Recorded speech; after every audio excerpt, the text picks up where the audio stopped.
When was the last time you felt truly alive? Not happy, not content, not fine. Alive. Because if you're honest, really honest, it's been a while, hasn't it? You wake up. You go through the motions. You check the boxes everyone told you would matter. You smile when you're supposed to smile.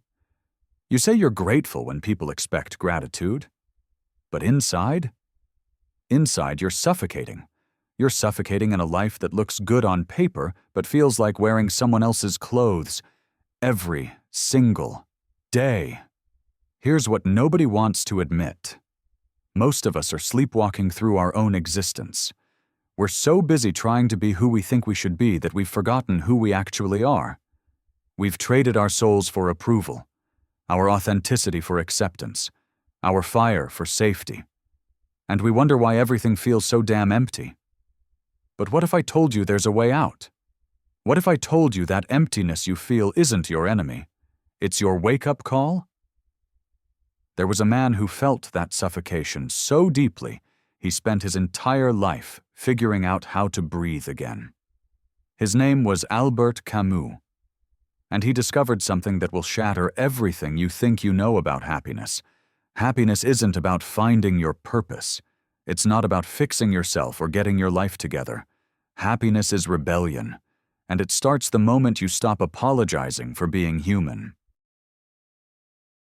Imagine you're at a masquerade ball where everyone forgot to tell you about the dress code. You walk in wearing your regular clothes, vulnerable, honest, real. But everyone else is wearing elaborate masks and costumes. They're playing characters they've perfected over years. There's the successful entrepreneur, adjusting his power tie while internally panicking about his failing business. The happy mother, posting perfect family photos while crying in her car after school pickup.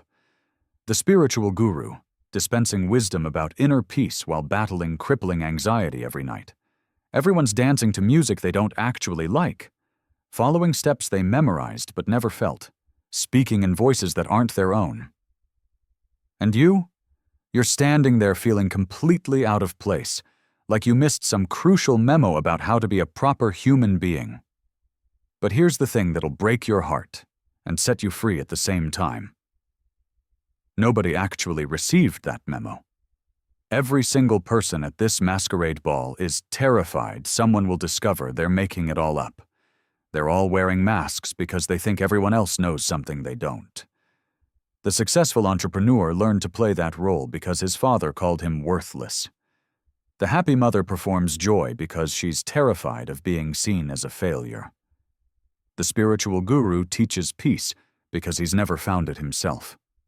We're all just wounded children wearing adult costumes, desperately hoping someone will love us if we play our parts well enough.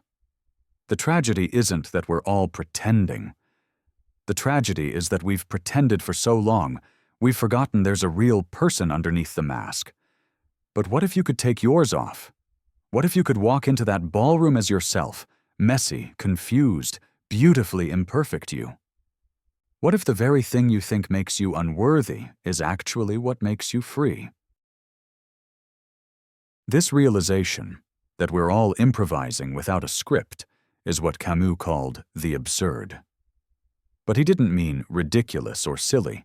He meant something deeper, the gap between what we need as humans and what the world actually gives us. Think about it. It's like being someone who only speaks English, in a universe trapped in a country where no one will translate for you. We desperately want answers. Why are we here? What's the point? What should I do with my life? But the universe just doesn't answer back.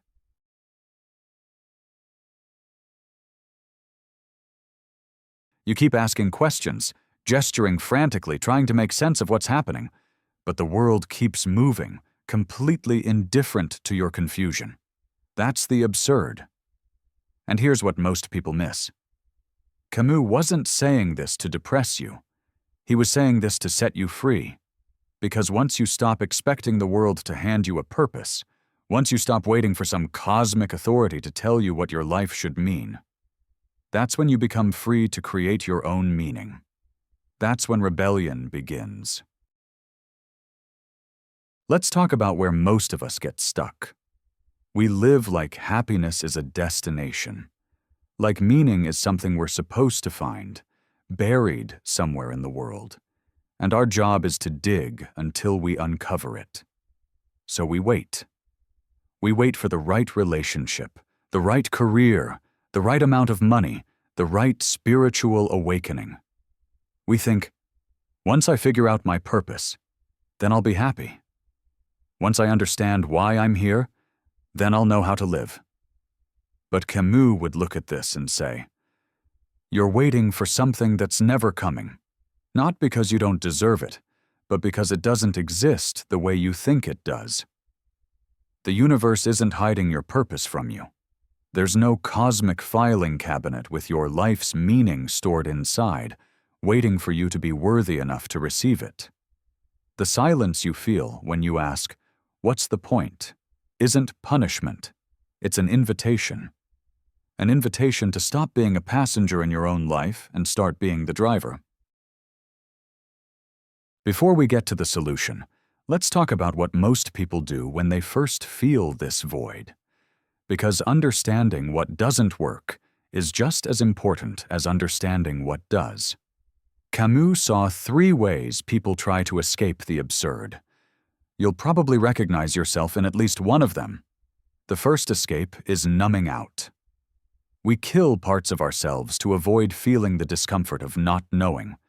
Endless scrolling, binge watching, working so much we don't have time to think. We basically say, if life doesn't make sense, I'll just check out.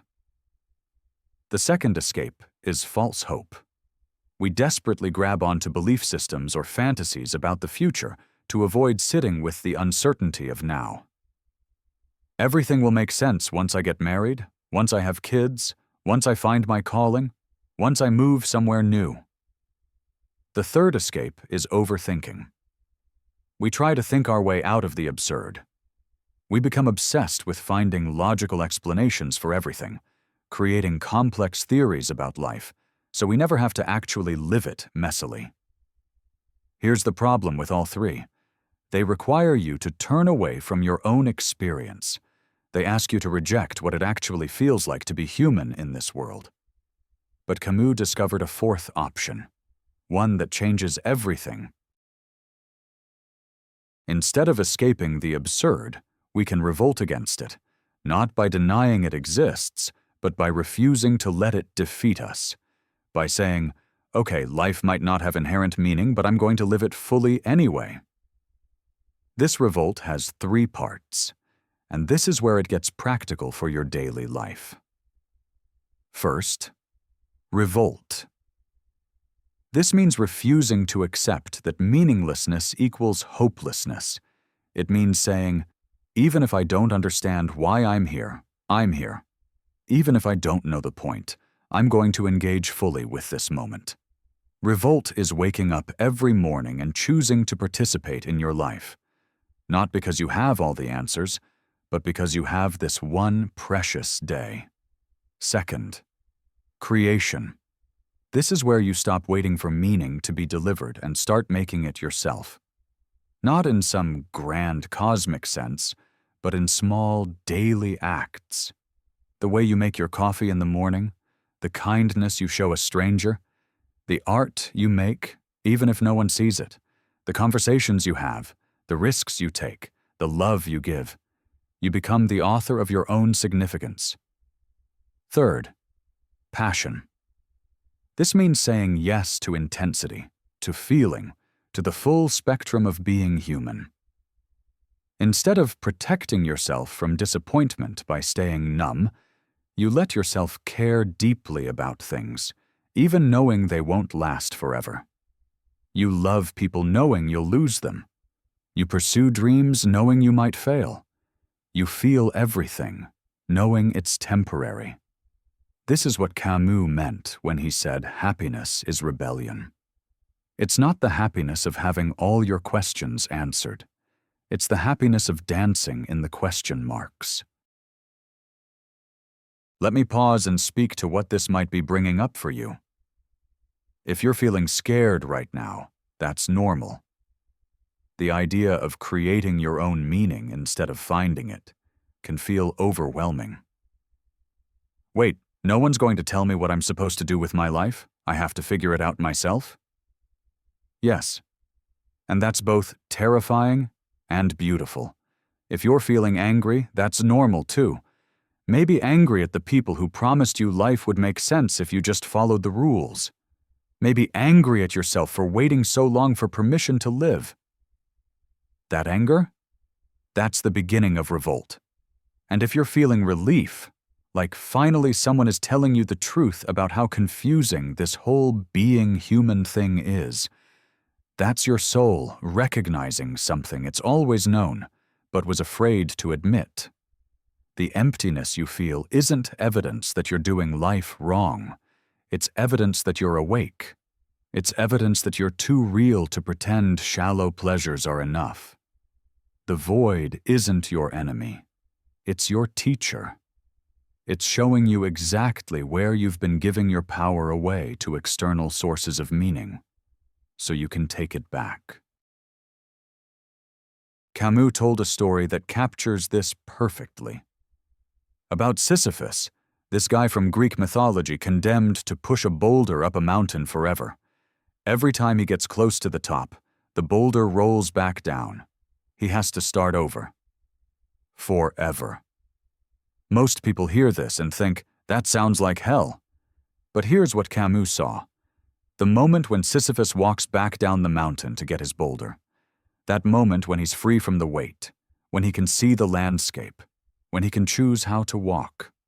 In that moment, Camus said, we must imagine Sisyphus happy, not because his task has meaning, not because someone promised him a reward, but because he chose to find joy in the walking, in the pushing, in the simple act of being alive. Your life might feel like Sisyphus sometimes. You work hard at something, and it doesn't turn out right. You build a relationship, and it ends. You achieve a goal, and it doesn't satisfy you like you thought. The boulder rolls back down. But here's what changes everything. You get to choose how to walk back down the mountain. You get to choose what you notice on the way. You get to choose whether to curse the boulder or find some strange peace in the rhythm of pushing. This isn't about positive thinking or pretending everything's fine. This is about finding your power in the one place it actually exists, in your response to what happens to you. There's another piece we need to talk about. Camus wrote about the stranger, that feeling of being disconnected from your own life, watching yourself live from the outside. You know this feeling. You're at a party, suddenly watching yourself have conversations, wondering who this person is who's laughing and saying the right things. You look in the mirror, and for a second, you don't recognize who's staring back. You hear yourself say, "I'm fine," when someone asks how you are, and you realize you're not even sure what fine means anymore. Most people feel this alienation and think something's wrong with them. But Camus would say, this is actually a moment of clarity. You're seeing through the roles you play, the masks you wear, the stories you tell yourself about who you're supposed to be. The strangeness you feel toward your own life isn't a problem to solve. It's an awakening to embrace. That feeling of being a stranger to yourself? That's the beginning of meeting yourself for the first time. So how do you actually live this? How do you take these ideas and make them real? Here are 3 ways to start your rebellion. First, practice present moment revolt. Every day, multiple times, stop and ask, what am I feeling right now? What am I avoiding? What am I waiting for? Then, instead of trying to fix or change whatever comes up, just be with it. Say, okay, this is what it feels like to be human today. This confusion, this sadness, this joy. This is my experience, and I'm going to honor it. This is revolt because you're refusing to numb out or distract yourself from your own life. Second, create meaning through small acts. Stop waiting for the big revelation about your purpose. Start making tiny choices that feel true to who you are. Make your bed in a way that brings you joy. Write a letter to someone you love. Take a different route to work and actually notice what you see. Have a real conversation with the cashier. These aren't meaningless activities. They become meaningful because you choose to infuse them with your attention and care. Third, embrace the sacred ordinary. Start looking for beauty in what's right in front of you. The way light falls across your table, the sound of rain, the feeling of your breath. These moments aren't consolation prizes while you wait for your real life to begin. These moments are your real life. Here's something that might blow your mind. The very act of pursuing happiness directly makes it impossible to achieve. It's like trying to fall asleep by concentrating really hard on falling asleep. The effort defeats itself. Instead, happiness emerges when you stop asking, "Am I happy?" and start asking, "Am I alive? Am I present? Am I choosing courage over comfort?" Think about the moments when you felt most alive. I bet they weren't moments when you were thinking about happiness. They were moments when you were completely absorbed in a conversation, a project, a connection with someone. This is why Camus called happiness rebellion. Our culture tells us happiness is something we should pursue, something we deserve if we follow the right steps. But real happiness happens when we stop chasing it and start living. It's rebellious because it goes against everything we've been taught. It says, "I don't need to understand my purpose to live fully. I don't need my life figured out to find joy in this moment." I want to talk about something that might be hard to hear, but you're ready for it. Part of why we feel empty is because we've been taught our lives need to be extraordinary. We need to find our passion, build our brand, optimize our potential, make our mark. We've been taught that ordinary lives are wasted lives. But what if that's the lie keeping you trapped? What if the most rebellious thing you could do is find deep satisfaction in an ordinary Tuesday morning? What if the cure for your anxiety isn't becoming someone special, but fully inhabiting who you already are? This doesn't mean giving up on dreams. It means recognizing that your worth doesn't depend on achieving them. It means finding richness in daily life, regardless of whether it looks impressive from the outside. There's something incredibly brave about saying, "My life might not be Instagram-worthy, but it's mine. My struggles might not be unique, but they're real. My joys might be simple, but they're genuine." This is happiness that can't be taken from you because it doesn't depend on external circumstances. It depends on your willingness to show up fully for your own experience. There's one more piece that makes everything else make sense. Death. I know, not exactly cheerful. But stay with me, because this is where it becomes truly transformative. The reason we feel so much anxiety about meaning isn't just because the universe doesn't provide answers. It's because we know our time here is limited. We feel this urgency to figure it all out before it's too late. But here's what Camus realized. The fact that life is temporary doesn't make it meaningless. It makes every moment more precious. When you truly accept that your time is limited, something shifts. You stop wasting energy on things that don't matter to you. You stop waiting for permission to live the way you want. You start treating each day not as a step toward future fulfillment, but as a complete experience in itself. You love people not because you'll have them forever, but because you have them now. This isn't morbid thinking. It's liberated thinking. It's what allows you to find happiness in the temporary, beauty in the fragile, meaning in the fleeting. Let's get specific about how to live this philosophy. Here are practices that can help you cultivate rebellious happiness. Morning reality check. When you wake up, before checking your phone, take 3 breaths and ask, what am I feeling right now? What would it look like to show up fully for this day, even without knowing what it all means? This isn't about finding answers. It's about acknowledging the questions and choosing to live fully within them. Evening gratitude for the ordinary.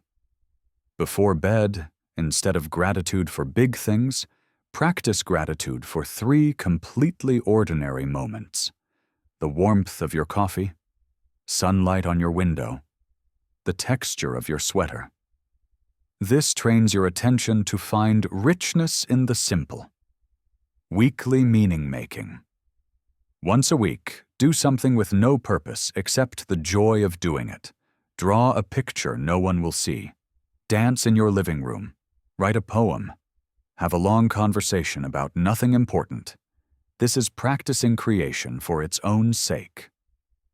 Monthly life review. Ask yourself, where am I waiting for life to begin? Where am I putting happiness on hold? Where am I living like I need permission to be myself? Then make one small change that brings you into alignment with who you actually are. Here's what most self-help gets wrong. It tries to help you organize your inner world, make sense of your emotions, create neat categories for your experiences. But what if the goal isn't to make sense of yourself?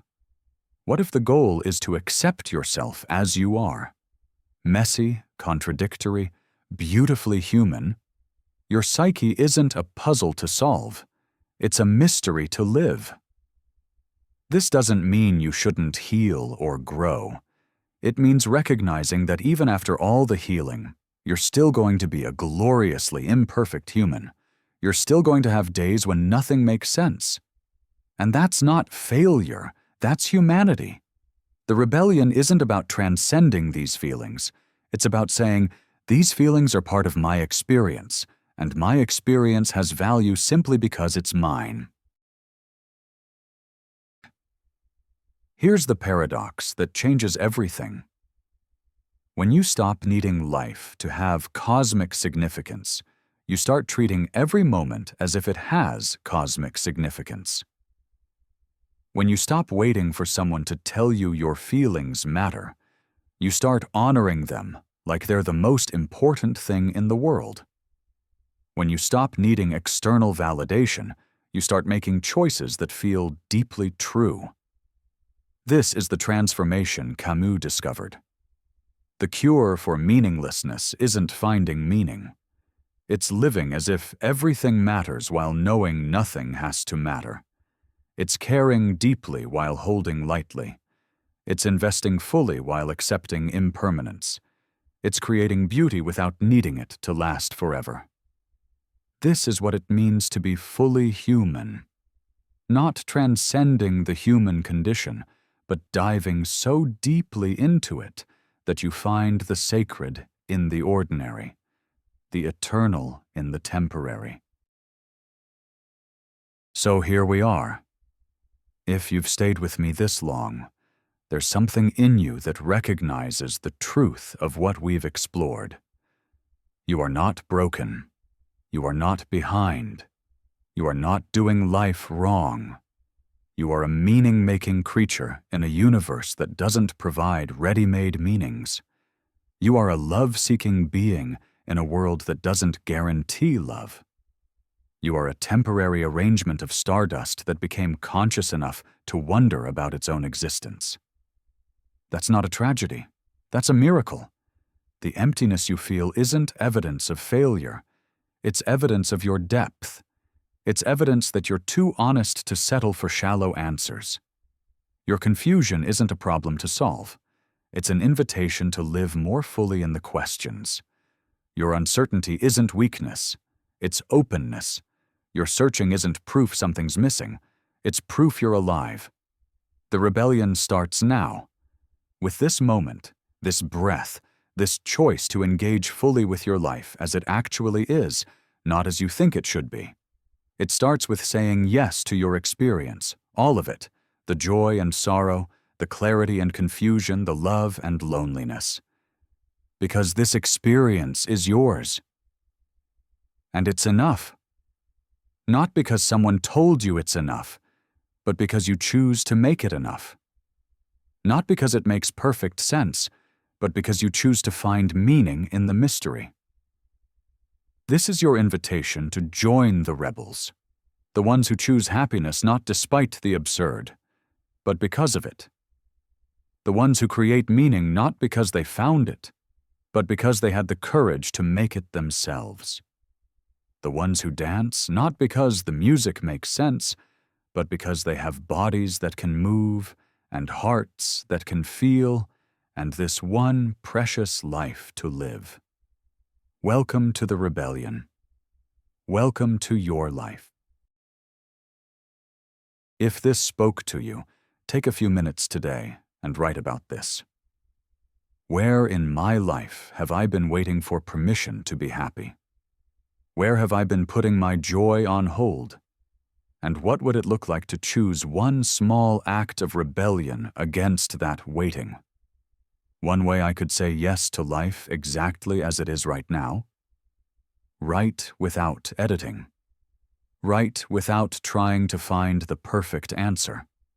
Write as if your future self is waiting to meet the person brave enough to live fully in the questions. Because that person is you. Thank you for exploring these ideas with me. If this resonated, share it with someone who might need to hear it. We're all walking each other home, and sometimes the most loving thing we can do is remind each other that we don't need permission to be fully alive. Until next time, keep rebelling. Keep creating. Keep choosing to find beauty in this strange, wonderful, absurd experience of being human.